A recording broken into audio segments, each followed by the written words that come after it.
Welcome to RidgeLife. I'm Tim, and today it is winter in West Tennessee, and we are up at the apiary, and these bees are done with honey this year. But guys, we are not done with honey. I've got a potent surprise for you.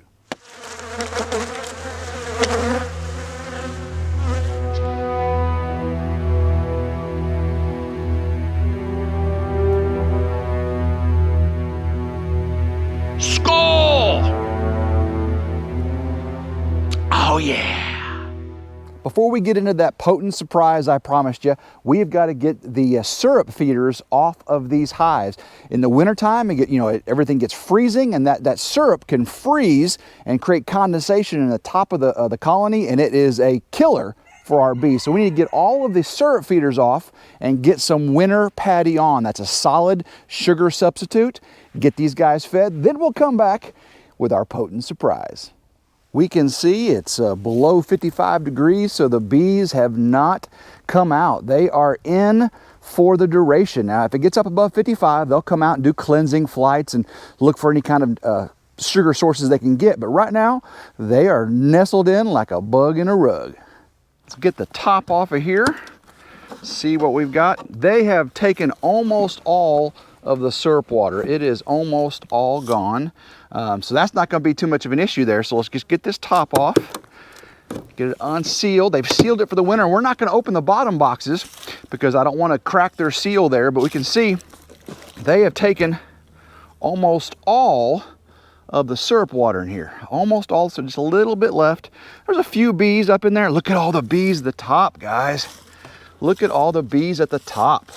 You can see around the top here, this is propolis. It's like the caulk they use to seal everything up.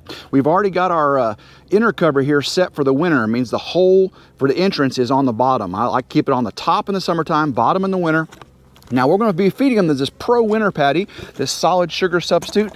When I start to put this on here, you're going to see them not be happy with me at all, because I am coming in and look, oh, they're starting to fly now, guys. I don't want to spend too much time out here.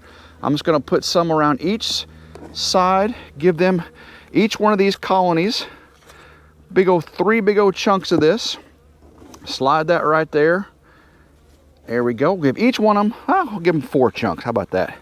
Give them 4 chunks, and we'll flatten that lid down on top of there. And then they will be ready for winter. We'll come back and keep feeding these guys, but let's take a closer look.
Smash this flat as I can, then the lid will do the rest.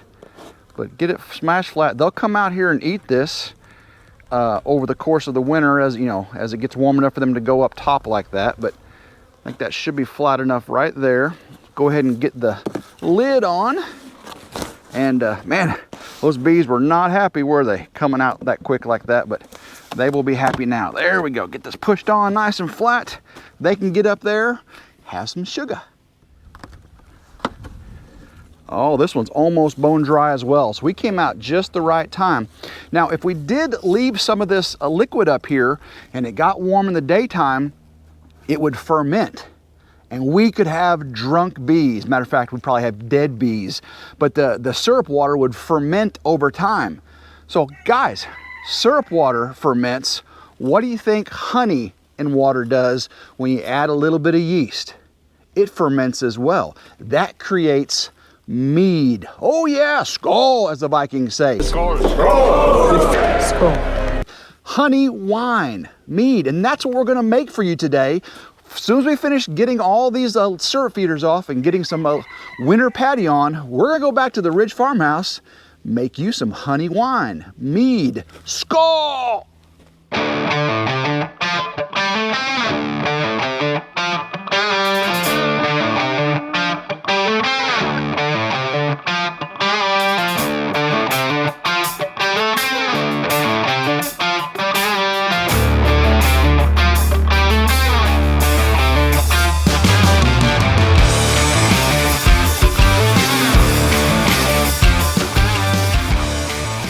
I'm going to take the rest of that syrup water off to the other side of the pond field here and let them open feed. That way, if it does end up getting greater than 55 degrees, the bees will come out and they'll find that very, very quickly, bring it back and backfill the honey they've eaten so far this winter. But the winter patty on top will help them also.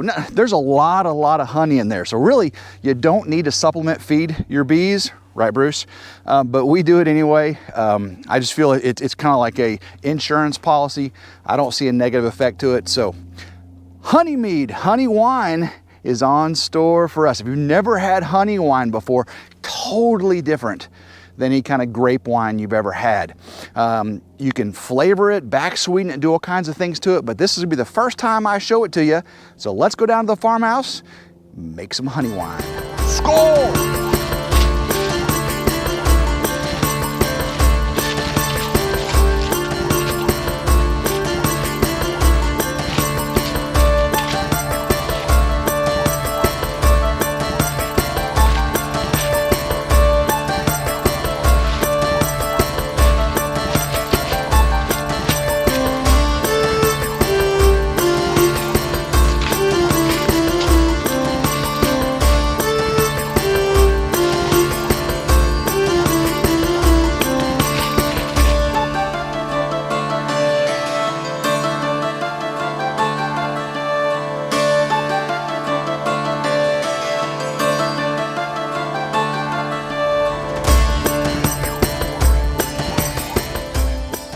As an appreciation to all my viewers, I'm going to be giving away 5 bottles of pure Macon Ridge Farms honey. That's right from my apiary to your dinner table, guys.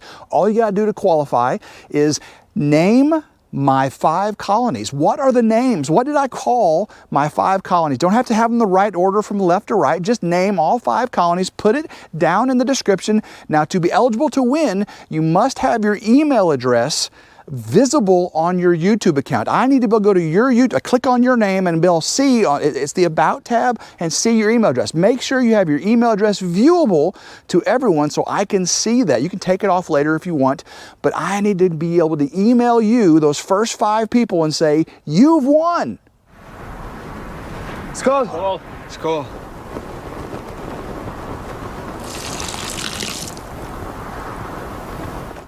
Guys, I've been interested in home brewing for a long time and never really got into it. And then a friend at work said, hey, Tim, why not make mead? I'm like, mead?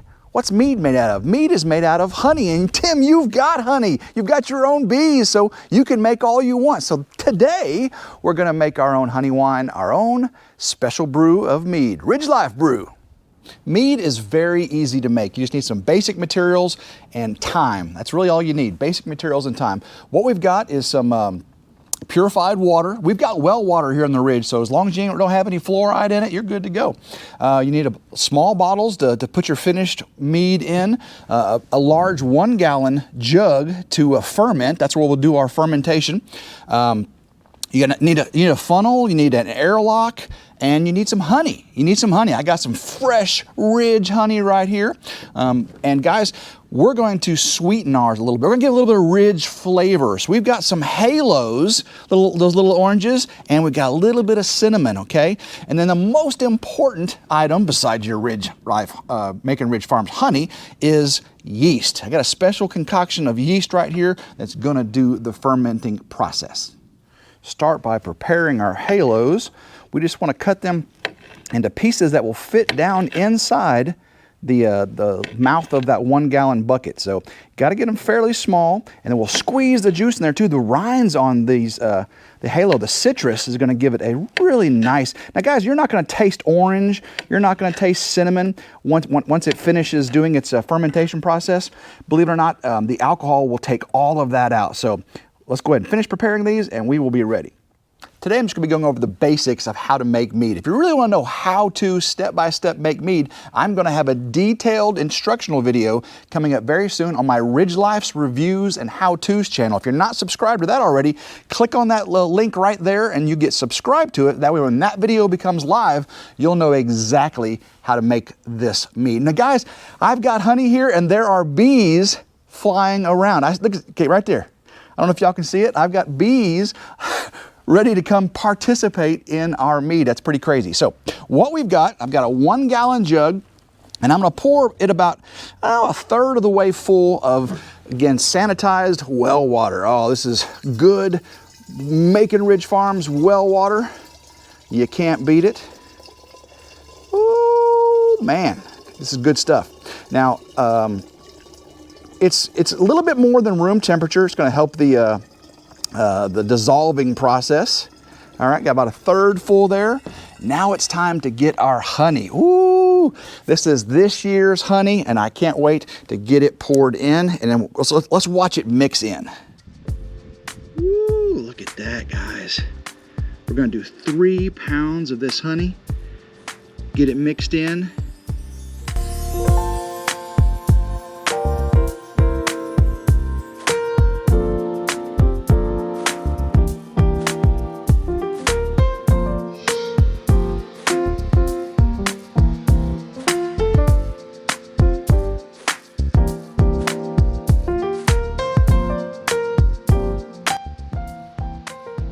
Guys, doesn't that look scrumptious? Wow, look at that all mixing in there like that. That is so cool. Guys, look on the honey jug right there. I've got a bee landed on it. I don't want to get that in my mead. Come on, little girl. You need to go away there. Come on, go away. There you go.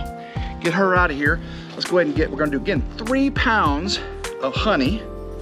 And I'll weigh that out here in just a second. I know how much this jug weighed. Get that mixed in, then we'll start to shake it up.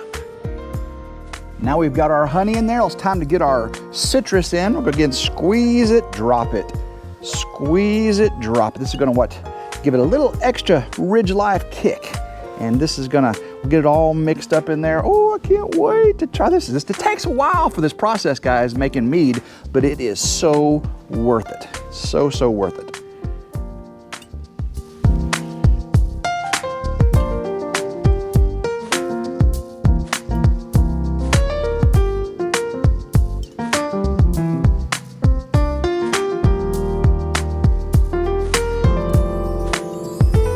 All of our halos have been entered in. Now it's time for a little bit of extra kick. I got just a little bit of cinnamon here, ground cinnamon. I'll put that right in on top of there. Not too much, you don't want to overpower it. Then of course, we've got the most important thing, our yeast mixture, okay? This is our yeast mixture. Get this added in there.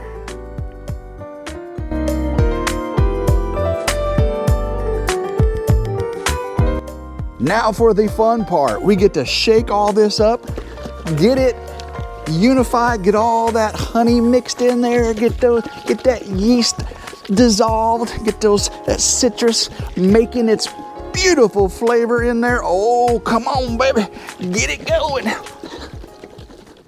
Now for the final step before we let it start its fermenting process. We gotta get our stopper in the top there and get our airlock. Now our airlock, all it does is allow for the carbon dioxide that is going to be produced as that yeast interacts with that sugar. It's going to release that carbon dioxide. It's going to float up through and release out. You don't want to just leave it open to air because then bacteria and all those little bad things can get in there. So this airlock, we put some water in it up to a level there, and it creates a air void. The bubbles will float through it as the carbon dioxide's made. It's a pretty cool process. Let's get this filled up to the line right there and get our top. Oh, it floats right up. Pretty cool thing. Get that on top of there. And guys, we are ready to get this off in a cold, or warm, dark place. I definitely don't want it cold. Colder will slow the fermentation process down. Warm, dark place, 75 to 85 degrees is perfect. So if you're over at your grandma's house, you know, it's always like 75 degrees in there. Perfect place to keep this. But next to a heater or a hot water heater somewhere off in a warm place, perfect place. Now the bubbles will start to come up. When you start seeing that bubble process, that's that fermentation taking place. Those bubbles are pretty cool as you start to see that. It will happen within, you know, tomorrow probably I'll start to see the big bubbles coming up. So mead, guys, mead. This is what mead looks like. A coworker of mine who had told me about mead in the first place gave me some of his, and it is delicious.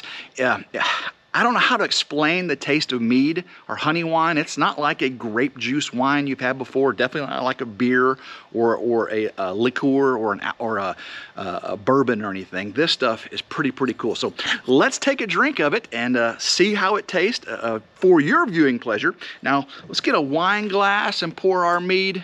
Yeah, no, we don't do wine glasses with mead, guys. What we're gonna use is an ox horn. If you're gonna be a Viking, you gotta drink your mead from an ox horn. Oh yeah, let's do this now. Let's pour our mead into our ox horn. Oh yeah, let's see here. What do you gotta say? SKOL! Oh yeah. Guys, I hope you enjoyed our mead making process today, checking out our bees, making sure they're fed for the winter, and of course, one more thing to do with honey from the Ridge, guys. This stuff is actually pretty good. It's very low in alcohol. It's not really strong. I like a sweeter wine, much less dry, but this stuff is amazing. Just a hint of citrus, a little bit of cinnamon, how do you say that? But good stuff. So guys, if you like today's video, more of this type of material, have you subscribed to RidgeLife? If not, what are you waiting for? It's 100% free. Guys, hit that little notification bell to be notified anytime a new video comes out on RidgeLife. So until next time, guys, I hope everyone has a blessed day, and SKOL! Go RidgeLife.